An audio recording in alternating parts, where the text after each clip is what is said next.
obviamente, en lo particular al Departamento del Atlántico. Carmen Arévalo. Sí, un saludo muy especial aquí a los compañeros de este panel y a los televidentes de CTV Noticias.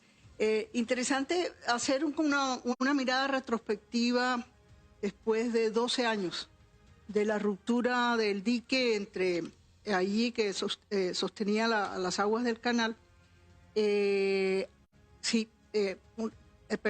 Entre esa ruptura del terraplén que originó esa enorme emergencia, esa enorme tragedia para el departamento. Más de 4.500 hectáreas de tierra se afectaron y prácticamente todos los municipios del sur fueron afectados. El gobierno, como reacción, es interesante como mirar para atrás, les decía hace un ratico, lo primero que hace es responder a la emergencia con medidas para asegurar, digamos, la supervivencia de la gente. Todo lo que fue refugios, alimentación, agua potable, se organizó de tal manera que la gente pudiera ser atendida de forma de emergencia. Ahí fue cuando surge, recuerden ustedes, Colombia Humanitaria, que es la primera que atiende a los damnificados del sur.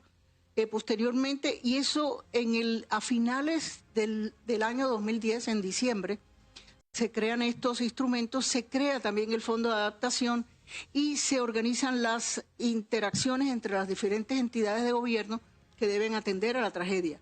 En el 2011, se comienza a hacer como una especie de, una vez que ya bajan las aguas, de recuento de los daños.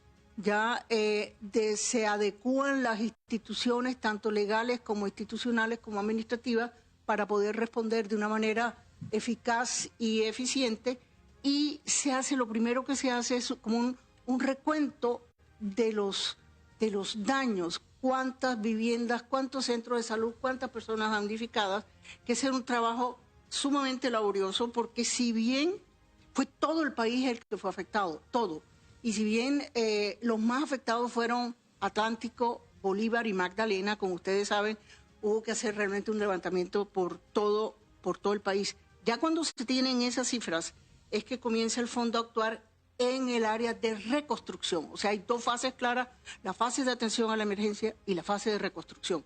Ahí es donde comienza el fondo y obviamente las acciones prioritarias se desarrollan en el Departamento del Atlántico. Yo no sé si ustedes, para mí ha sido interesante recordar cifras. El Departamento del Atlántico le fueron asignados más de 850.000 millones de pesos de un presupuesto total que tenía el Fondo de Adaptación, que eran como 9 billones, casi el 10% de la inversión se va para el Departamento del Atlántico. También mirar, por ejemplo, en el tema de vivienda, fueron alrededor de 4.000 viviendas y se asignaron más de 200.000 millones de pesos para vivienda. Para educación, 13 instituciones educativas del sur del Atlántico fueron atendidas con más de 29.000 millones de pesos. En acueducto y alcantarillado, 16 sistemas de acueductos, 15 de alcantarillado.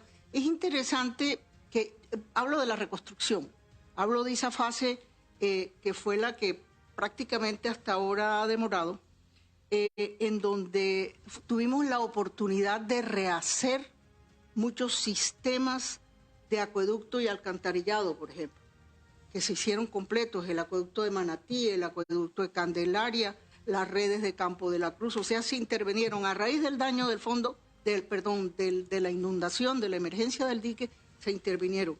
Y otra cosa importante es el tema de la reactivación económica. Aquí nos acompaña Virginia Gómez, porque es interesante también destacar que toda esta intervención se hizo de una manera articulada, mancomunada con el Departamento del Atlántico.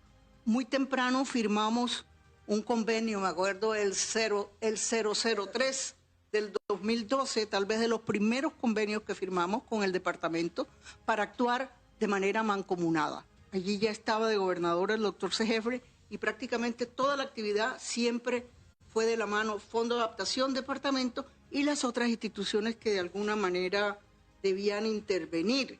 En el tema de la reactivación económica, los proyectos que se desarrollaron, Virginia los tenía a su cargo, para reactivar económicamente los proyectos reactivar, los proyectos, ella los explicará con un poco más detalle. Allí se adjudicaron, se asignaron casi 10.000 millones de pesos, o sea, una acción interesante coordinada. Ahora bien, hoy, 12 años después, pues ha habido una recuperación en el sur, hay amenazas de nueva inundación. Una cosa muy importante que se me quedaba es el tema Canal del Dique, propiamente dicho, proyecto Canal del Dique, que fue el más grande dentro de todos los asignados, y se asignaron inicialmente 1.300.000 millones de pesos. De las primeras obras que se hicieron, las obras prioritarias, fue las obras de reforzamiento de todos los arillados, de todos los muros de contención.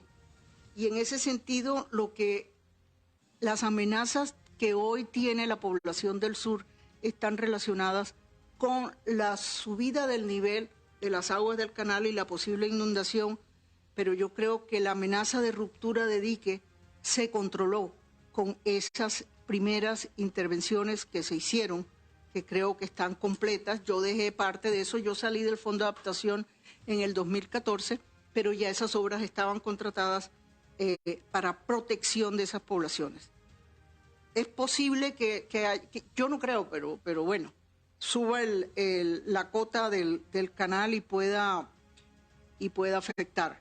Entonces eso como mirada general, y de pronto en algún momento vemos hoy, cuando estamos viviendo una situación similar, si no peor, también en todo el país, con el tema de las lluvias, y que seguiremos viviendo situaciones similares porque el cambio climático es un hecho, ya es casi imposible predecir estos eventos catastróficos, y el país se tiene que preparar, no solamente atender la emergencia de hoy, sino prevenir las emergencias del futuro que van a seguir. Yo creo que ese es un tema que todos nos tenemos que meter en la cabeza.